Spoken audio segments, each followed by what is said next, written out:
Good afternoon to our panelists. My name is Audrey Mate. I am a program manager with the Village Capital team. For those who are not familiar with Village Capital, we are the world's largest organization supporting impacts seed stage entrepreneurs. And to date, we've supported about 1,400 entrepreneurs spanning across about 28 countries. Yeah, so looking forward to an interesting session with our panelists here. But before we get started, I just want to know who's in the room. Please raise your hand if you're an entrepreneur. Okay, how many entrepreneur support organizations do we have in the room? So if you're an accelerator, incubator, co-working space. Okay, anyone grant making or investing in entrepreneurs? If you're an investor, okay, we have a couple of investors at the back.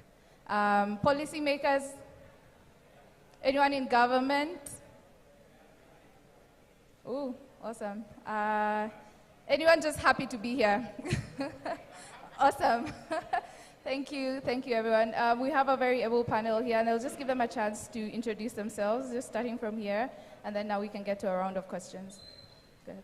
Good afternoon, everybody. My name is Claire Nyambori. I'm representing FMO. So FMO is the Dutch Entrepreneurial Development Bank, and we enable entrepreneurs to increase inclusive and sustainable prosperity.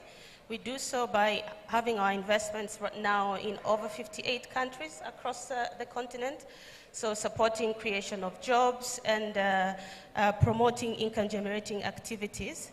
Our role also goes beyond financing, so we also support companies to be transparent and to also have good environmental and social standards. We also support ecosystem building activities where we also try to identify opportunities that are not yet bankable and working with them to increase bankability. Thank you.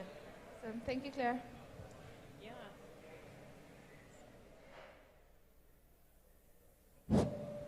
Hi, I'm Robin McGuckin. I'm with P4G. P4G is an initiative of WRI, World Resources Institute. We are an impact accelerator. We work in the climate space, specifically focused on food, energy, and water. We provide grants, technical assistance, and networks for our climate startup businesses. We operate across 9 countries, 3 here in Africa, 2 in Asia, in Latin America, and in Europe. Hi, everyone. My name is Vladimir. I'm a partner at E3 Capital. E3 Capital is a fund manager with focus on sub-Saharan Africa. We manage 2 funds. One is focused on energy access, and the second one is focused on climate tech and digital infrastructure. We typically invest from seed to Series B.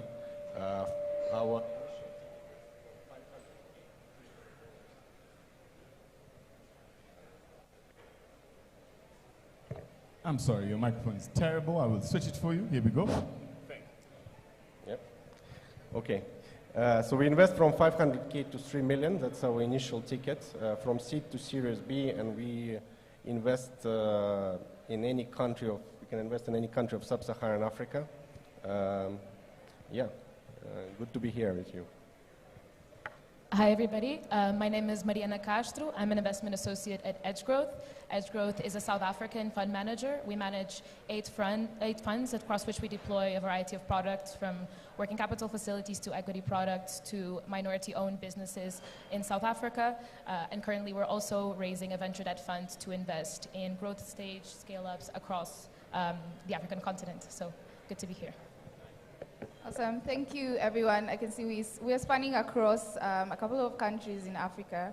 And just as we get started with the panel questions, there's a report that recently came out last year in 2022 that touched on African companies actually having raised $860 million, right, in funding. And fintech, of course, was the first leading that, but we also have climate tech, which was coming in second, right? So with that, Mariana, I'd just like us to get us started with your question. So in terms of you know, like with the knowledge of, you know, climate financing now taking a lead with, you know, investors and, you know, getting the attention of the investors, you know, but risk adversity can sometimes lead investors to favor well-established companies, right? So sometimes they, you know, look aside from the earlier stage companies. So there are different types of business models in the climate space that require funding, many of which demonstrate different future growth trajectories. So how can businesses at different growth stages tap into funding opportunities with companies such as yours? Thank you. So I think, as I briefly mentioned, Edge is what we call a missing middle investor at its ethos. So the way that we've raised our 8 funds has been to allow corporates and institutional investors in South Africa to invest in businesses that might otherwise have trouble unlocking purely and traditional commercial capital, obviously in the hopes of ushering that in. So we've always been very sensitive to this question of how can we support different stages of business and also different profiles, right? So across our funds, we operate in a few different strategies and deploy a few different products, which allows us to invest both in more traditional SME type businesses as well as tech-enabled classic kind of startups that we might be discussing today.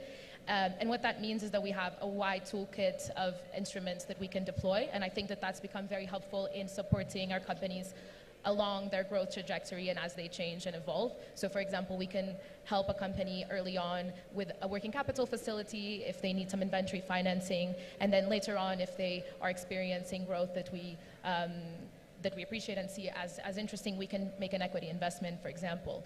That also helps us kind of create a capital stack for them, even at the single round stage that is tailored to their need. And I think that this is very interesting when you think about climate investments, right? Because a lot of the businesses we're talking about here, even if they hope to scale very fast, they're looking at investments in CapEx or in hardware and technology that require more patient capital and cheaper capital than just, your pure equity dollars that, end up financing many times in the space, things like infrastructure and whatnot.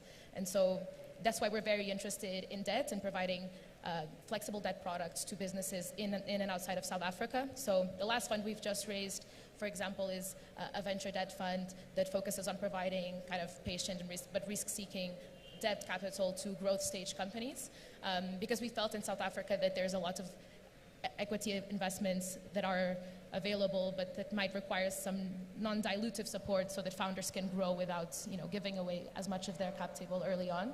And that's how we ended up also looking outside of South Africa and understanding that this need expands to the rest of the continent. So I think that what we're excited about in terms of providing, different growth stage companies with what they need is finding ways to deploy innovative approaches to debt.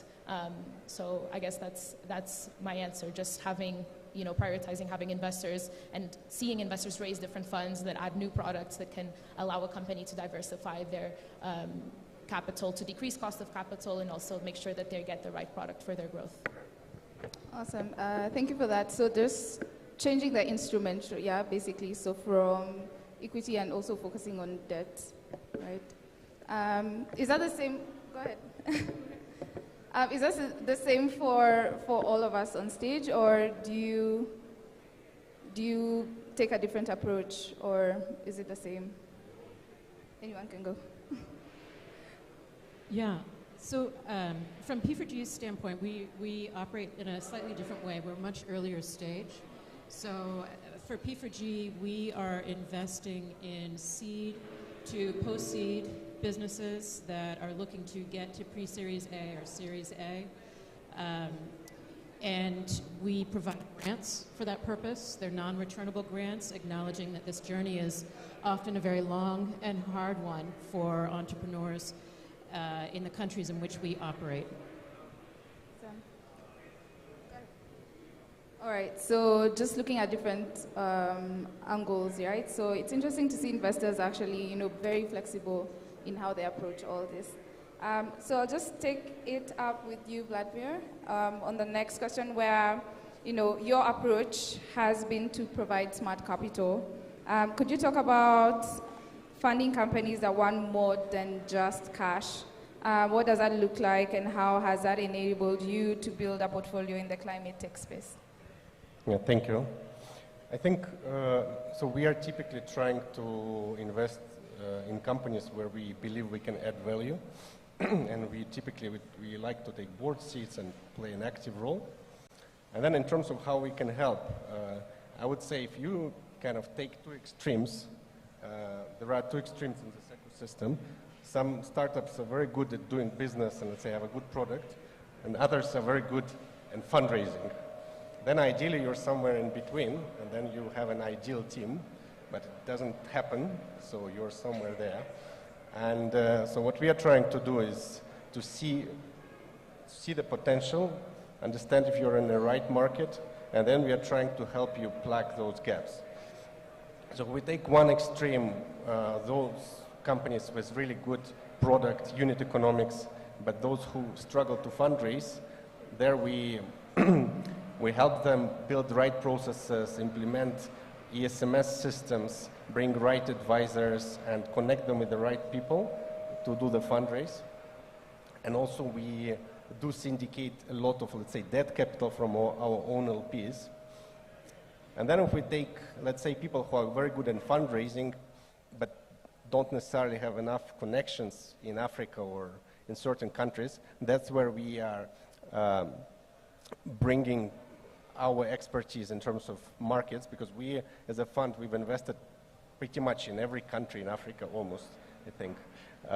So just within a few phone calls, we can introduce you to right partners pretty much in any region, either it's Southern Africa, West Africa, or East Africa. I guess that's kind of our approach, just have a holistic view and then try to help entrepreneurs plug the gaps that they might have. Awesome. So a holistic move in terms of helping startups, right? So I think in our work as Village Capital, we've seen that connections is a very big challenge for entrepreneurs. So it's interesting that you're actually working with them to work to jump over that particular hurdle. And just before I move to the next question, just a follow-up question in terms of your line of work. Is there anything that you have seen categorically as a hurdle or challenge that has been faced by entrepreneurs that you can point out and that you're also addressing? Vladimir, or anyone on the panel, actually. Yeah. Asking about specific challenges entrepreneurs face. Yeah. Yes, absolutely. And I really liked what Vladimir was saying, in fact, because there are so many gaps for entrepreneurs to plug. And for this reason, P4G, we're set up, we have actually established in each of our countries of operation what we call national platforms. And our national platforms are comprised of a government ministry, typically the Ministry of Planning, Ministry of Treasury, and Ministry of Environment, as well as a leading industry association from that country. And then with each of our startup companies, we introduce them to our national platform, and we ask our national platform to mentor and advise them and help them find the right connections for anything from red tape reduction to alignment on key regulatory or policy issues. And this is one of the things we do, since we're a bit earlier stage, through our grants and technical assistance and through our network and expertise with our host organization, World Resources Institute, is help understand how to overcome some of those regulatory challenges that can really affect a business's bottom line. Thanks. I think on our end, I would say the main challenge for any entrepreneur in Africa is access to funding. For equity, any fundraising takes ages, it's very complicated, and just this is the main, I think, bottleneck for businesses to expand quicker. Got it. So I like the fact that investors are actually coming in and, jumping in and supporting them either, in other aspects other than, just pumping money into them, right? So in terms of connections, alignments, like you mentioned, with along policy, so that I think that is also something, if you're an entrepreneur and you're raising money and capital, I think looking for an investor that can actually provide any additional, things aside of capital, that would be very helpful. I'd just like us to switch gears, and Claire, I'll come to you. And, for the ESOs, entrepreneur support organizations in the room, I know FMO has been a very big supporter of the entrepreneurship ecosystem, and one of the biggest challenges these support organizations have is, they often operate with very limited funds, right, and resources, much like the startups they support. So what has been your experience at FMO in making sure that, these hubs, entrepreneurs across the continent are accessing funding opportunities? What has worked and what hasn't? Sorry. Well, FMO is really dedicated to supporting the ecosystem. And what we have done in this space in the last 2 years is that we have set up a dedicated facility, a dedicated funding facility that's composed of grants and technical assistance.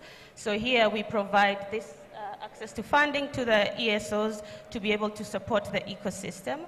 What we also do in all the work that we do with the ESOs is try to be additional. So we do not want to reinvent the wheel. We also don't want to dictate to the ESOs the work that they're supposed to do. So we try to be supplementary and complementary, and indeed be very much additional with the funding that we provide.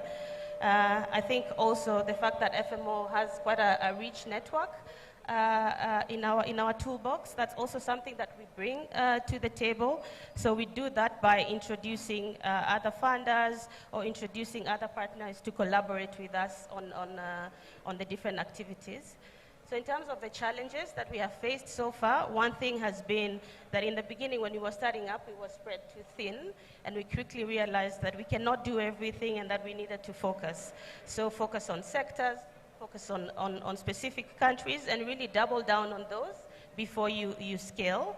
The other thing that we now learned from the challenges that we faced was the importance of strategic partnerships. So also really trying to establish local partnerships with the right players, seeing as we cannot reach the entire ecosystem by our own, but really establishing good and local partnerships. I think going forward in our new strategy, even as we embark on market creation and try to build bankability from non-bankable projects, here we are saying that we really want to collaborate with local partners, with local players to support us in reaching this ambition. Awesome. Thank you, Claire. I think everyone here on the panel is almost speaking the same language. It's interesting to hear a lot of collaboration, working with partners on the ground, supporting entrepreneurs and, these ESOs. What I'm wondering, or a question that I have for each one of you, just in your line of work, an additional question as a follow-up. Is there,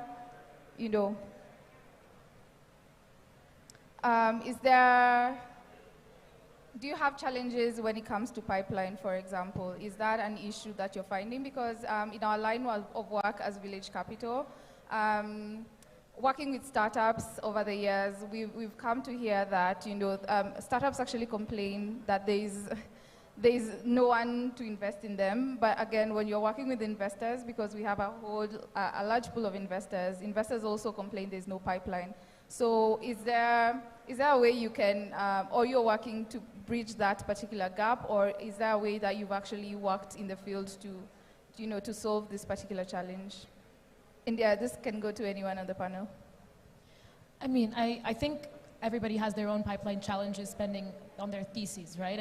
And especially the more risk-averse you are, conversely, like in this venture capital environment, the worse you're going to have it. But I do think that investors spend a lot of time and energy building worthwhile pipelines, but I wouldn't complain personally about the ecosystem myself. In my experience building pipeline, I find that across the limited kind of version of the continent that I've seen in my experience, that there has been a big effort by founders and by startups to provide like a clear view of what they're doing, and I've never really struggled to find opportunities. I think where then we talk about whether they're investable and they're aligned with your thesis and with what your IC and your fund is looking for is another thing. But I think the onus is definitely on both sides to make kind of the value proposition clear and where people can meet. And personally, I haven't found that this to be a bad environment to do that in. I think one of the problems in this ecosystem, there are too many, specialized funds. So every fund has too many limitations, And then entrepreneurs are not necessarily aware of this limitation. So when they come to a fund and then they realize, oh, actually, this doesn't work, I don't have that, and so it's not a mandate fit. So I think essentially once we have in this ecosystem more, I would say, like generalist funds with less limitations, with less restrictions, I think this will allow the funding kind of flow faster and smoother, and will make it easier for the entrepreneurs to fundraise. Got it. Anyone else would like to add? Okay, so I can move on to the next question. Sorry, just give me a minute. And I think this is for Robin. As someone who has many hats, I know you have a lot of experience working with the likes of USAID, World Bank, and UNDP, and now you're at P4G, advancing partnerships through facilitation, funding, and recognition. What are some of the key things that you'd like to see emerge from, the Africa Climate Summit, and also, just your work in general in the ecosystem? Yeah, thanks so much for the question. I think one of the things that I would love to see come out of this summit is a greater awareness of the journey and the challenges that startups face. I think it's wonderful that we're all gathered here talking about this, but I'm not hearing the message so much at the summit dialogues. And this relates to a broader point that I see, having worked in the donor space and in the major multilateral space, is that this space, this startup space, is not very well understood. And there needs to be maybe more effort to bridge that gap in the way that we talk about addressing these solutions, because the donor community is looking for the solutions. As I listen here, as I talk to the different individuals here on the sidelines, the solutions are here. The solutions are what you entrepreneurs and startups are doing. And we need to bring the donors and the funders and the philanthropies more into this space and create a greater level of comfort and less discomfort around getting into some of the nitty-gritty of how to structure funds. And associated with that also comes some of the discomfort and high-risk perceptions of investment in Africa and in other emerging economies. And some of that discomfort can only be bridged by having investors come and really dive into the ecosystem here and experience what you all are experiencing and learn from what you all are learning, and then understanding how to structure the finance accordingly. And going back to, I think, your comment, there's so much going on in this space. It feels like there needs to be more integration. There needs to be more effort, and there needs to be more integration across the space. Thanks so much, Robin. So integration and having the financiers actually on the ground and learning the realities on the ground. And with that, I'd just like to throw it back to the crowd and see if we have any questions. We have a few minutes for Q&A. Okay, see a hand shoot up there. Yeah, okay. Anyone else with a question? I can take a couple, and then we have one. You can answer them all at once. Okay. So we do a few questions. So here's one. Hi, my name is Hein. I'm from Arable Grow. My question is actually for Robin. We're from South Africa, and it's 100% what you said with that discomfort. We apply for so many grants, and there's so many tick boxes, and you get to the last one, and then you don't make it, and it's all these hoops you kind of have to jump through, experience that discomfort to get funding. Is it possible, or would you say it's worthwhile for startups to try and convince these funders, or do we then just wait until it becomes more of a conducive environment for funding? Yeah, so my initial response to that is never wait. Beg forgiveness, not permission. And I think that's, broadly speaking, the mantra of most startups. So never wait. Always look to get out there and have those dialogues, have those conversations, make those connections, and look to bridge that gap in understanding. And that is what we're trying to do at P4G and be able to bring more resources from the donor community into this community. All right, other questions? I have one.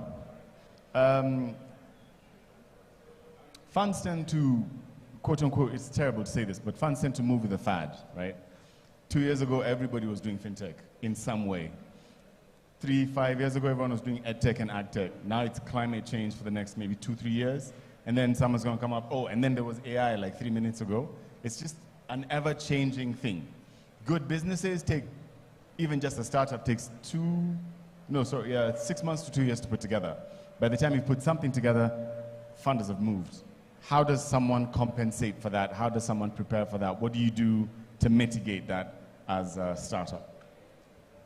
Maybe I can answer that to Vlad's point that I don't think that the onus is on startups for that. I think that this ever-changing market in terms of fast, that I agree with your point on, is detrimental to startups, because I feel like if you're an investor, you've experienced at some point a startup that had an ask and a thesis a week, and then in a couple of weeks you've spoken to them and they've had to pivot it 3 which ways to fit an investor group that they think they're going to be able to secure.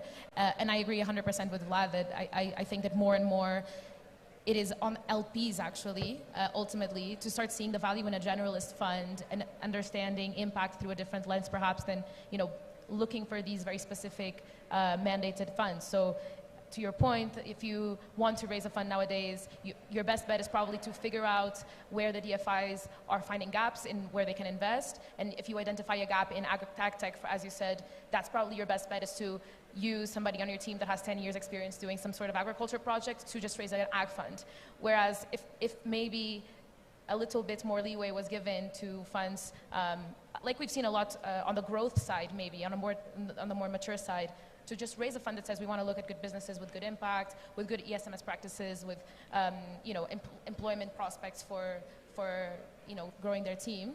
That will make it a lot easier for founders to actually build a business they want to build. So I would throw it back on the investor side. Yeah. I would say that if you want to be successful as an entrepreneur, you just need to focus on strong unit economics. And this is the backbone of any business. To give you an example, I think like maybe a few years ago, we had a boom in solar home system industry. There was so much money flowing in, and but unfortunately, many of these businesses disappeared because they were very quiet, because the unit economics not necessarily strong enough for those companies. But those who actually managed to build sustainable businesses with strong unit economics, they keep fundraising regardless of the cycle. And we see guys like Sun King, M-Kopa, they're still there and they're quite successful. Well said. Question.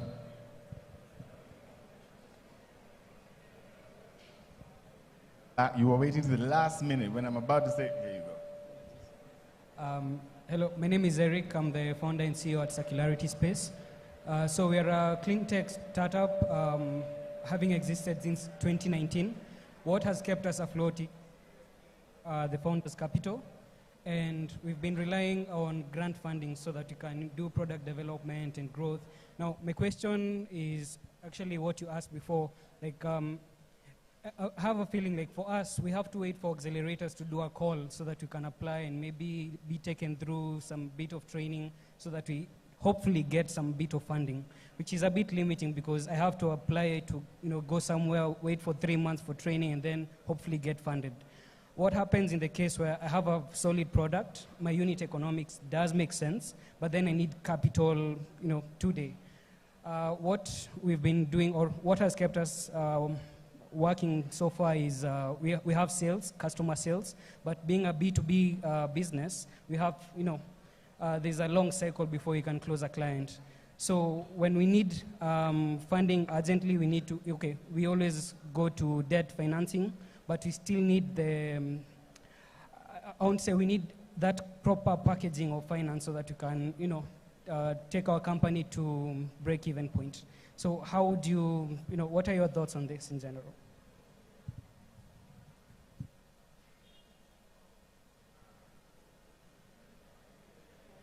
They are discussing amongst themselves. It was such a deep question. Well, it's a good question. I'll try to answer, but I don't think there is a good answer to that. I personally think that fundraising it's an unpleasant process for anyone, even for a fund. It's quite unpleasant. It takes ages, and it's like going to gym. So you just need to do it every day. Keep doing and doing, applying to different funds, different source of funding. Gladly, we can see that there is this, some companies are emerging with embedded financing solutions that can help entrepreneurs, early stage entrepreneurs, buy assets through rev share model. I think it's a great opportunity for early stage entrepreneurs. But overall, it's a process, so you just need to keep pushing. Good. Another good point is the reason we have only one staircase and a high stage is they all come out in one place. So if you go and stand over there and get all their business cards, you never know where it'll take you, bro. You know what I mean? So that was a setup, just so you know. They shouldn't know that, but now you know. Good point, good point. I think we had a few more questions. We have time for one or two. Okay. We have a question at the back over there. Anyone else with a question? So I can pass on the mic there. Yeah, so we'll take it there. Anyone else is saying no? Here.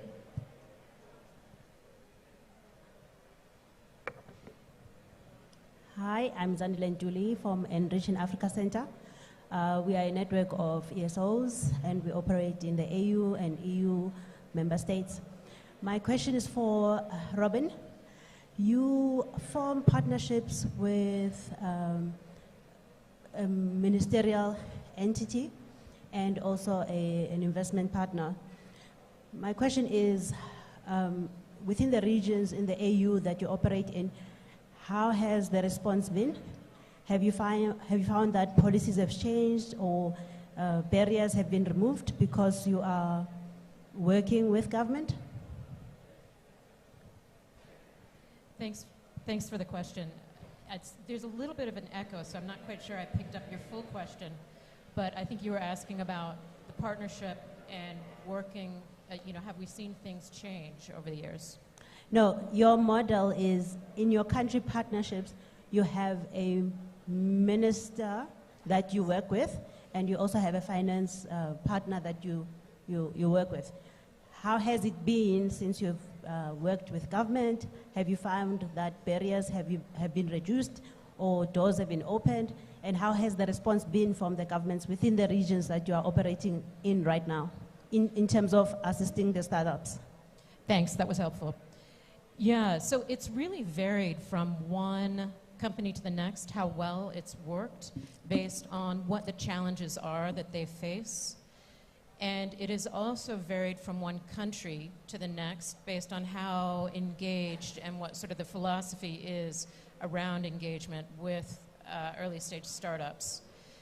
By and large, I would say it has worked quite well, where our partnerships, where our startups have really taken advantage of those connections. We have heard back really positive feedback about the doors that have been opened and the connections that were made as a result of that. And that reflects also what I hear from the broader community and also what I see in reports and literature, that the funding is necessary, the technical assistance and training is necessary, but that thing that is appreciated most by entrepreneurs is the network.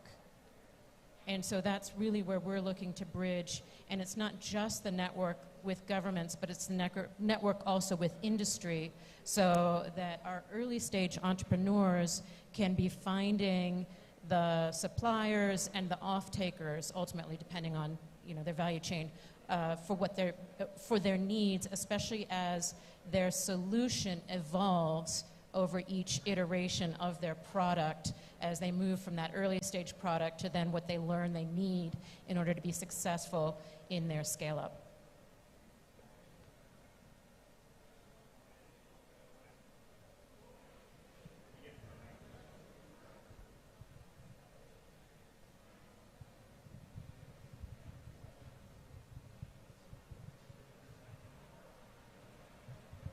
Well, thanks a lot, guys. I know people are always asking you for things. What would you like to ask for? What help can you get in your job, your role? What can make you successful?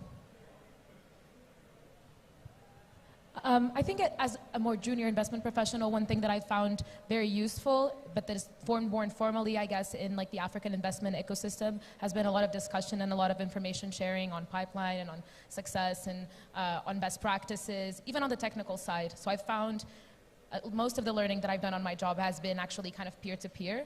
And I do appreciate, but think that there's still a ways to go and space to create more value in terms of like opportunities for funds and for investors to share kind of more information and to shorten maybe some of these funding timelines that, for example, Vlad mentioned of like, you know, more collaboration on the how do we make it easier for startups to access funding and create more transparency. So that's one thing that I would say in general. I think what would definitely make our job easier if all entrepreneurs had a right corporate structure in place. So maybe do some research on this before you start your company.